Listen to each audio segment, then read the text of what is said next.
Here are 5 easy ways to save money.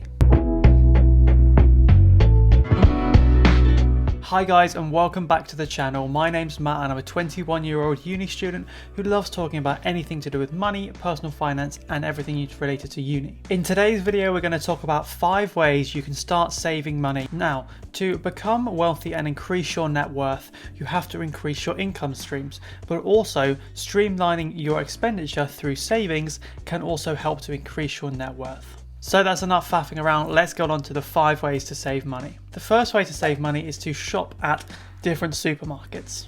For example, shopping at Aldi and Lidl over Sainsbury's and Tesco's. This is because they're so much cheaper. For example, I worked it out and I did the same shop in Aldi and in also Sainsbury's.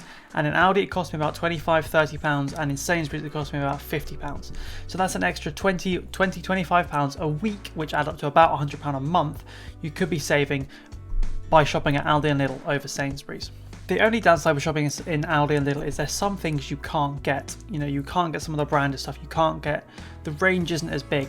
But what you could do is shop in Aldi and Lidl for the basic items, you know, like the fruit and veg and all that kind of stuff.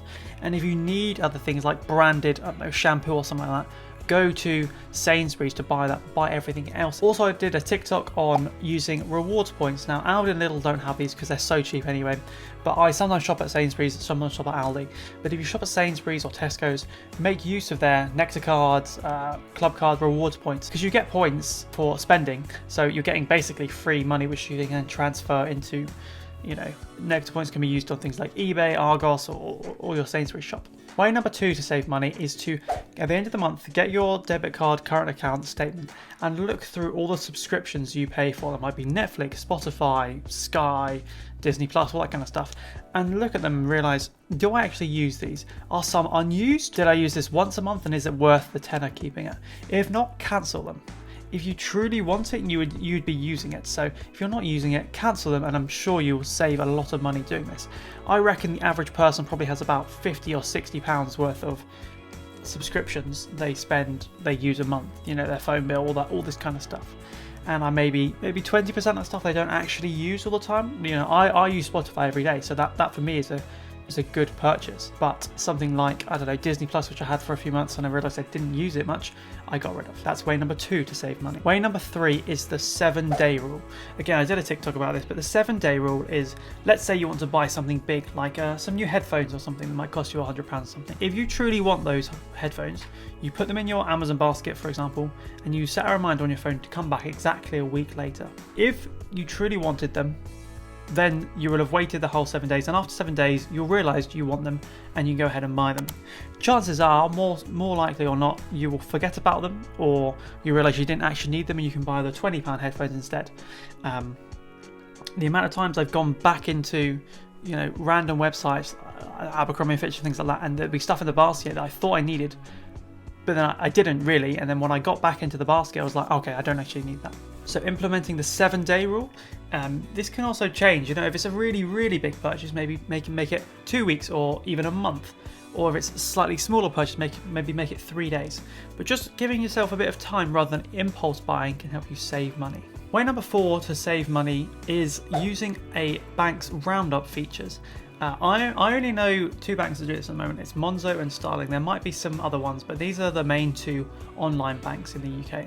And what the Roundup feature does is that, let's say you spend £2.70 on a coffee in Costa, it will take £3 out of your account, and that extra 30p, so £2.70 will go to Costa, and the remaining 30p will go to a separate pot you will have created. Mine's just called Roundups. You could set a goal for it. For example, there was a point where I had like a holiday fund that every Roundup would go there, or like you're saving for like an anniversary or Valentine's Day, and all the Roundups would go there. You'd be amazed how much they accumulate. You know, 30p, 40p here and there, blah blah blah. And you can change how much they round up. So you can change the round to the nearest pound, £5, £10, etc. And then when it comes to when you're, I don't know, it's a particularly busy month with birthdays and you need to buy some presents, there'll be a little bit of extra cash stored away there that you forgot about, because to you right now, spending £3 versus spending £2.70 is pretty similar. But in the long term, you might have 50 quid saved up in that account, where taking 50 quid out of your current account seems like a big chunk, but having that there taking away at little intervals, you didn't really notice it. Way number 5 to save money is to automatically set up standing orders of your income. So when your income comes in, let's just call it a nice round number of £1,000 a month. A standing order would go to a few different accounts and you'd only be left with what you actually need in that account. I'm going to do a whole other video on budgeting, but let's take the well-known 50-30-20 rule, which is where you take 50% for needs, 30% for wants, and 20% for saving or investing. So what would happen is £1,000 come into your main account, I don't know, let's call it Monzo, and then automatically the next working day, 50% would stay in that account, 30% would go to another account for your wants, and the 20% would go to a savings account, for example. And then the next day, so let's say you get paid on the first of the month, on the second of the month, you've now only got 500 quid in that account, which is 50%.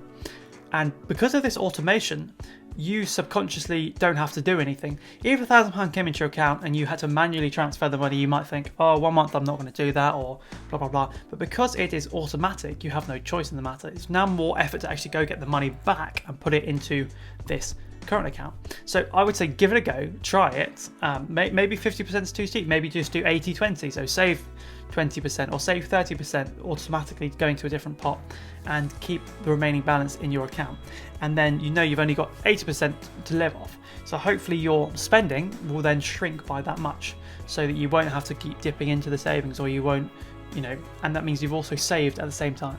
I came about this method in the book, The Secrets of a Millionaire Mind. There's a video I did a few weeks ago, which I'll link up here, and it's by T. Harv Eker, and he actually takes it one step further. He says you should have various accounts, one being like a play account that you should just spend all that money, one a holiday fund, an investing fund, a fund to buy books with to educate yourself, but it completely depends, up to you. But if you struggle with saving to begin with, how about just taking 20% of what your income is and automatically set that standing order away just into another account. So when your £1,000 comes in, you've got £800 and £200 is automatically being saved, so that will accrue over the year, and at the end of the year you'll have £2,400 saved just through automatic standing orders. So there we have it. That was 5 ways to save money.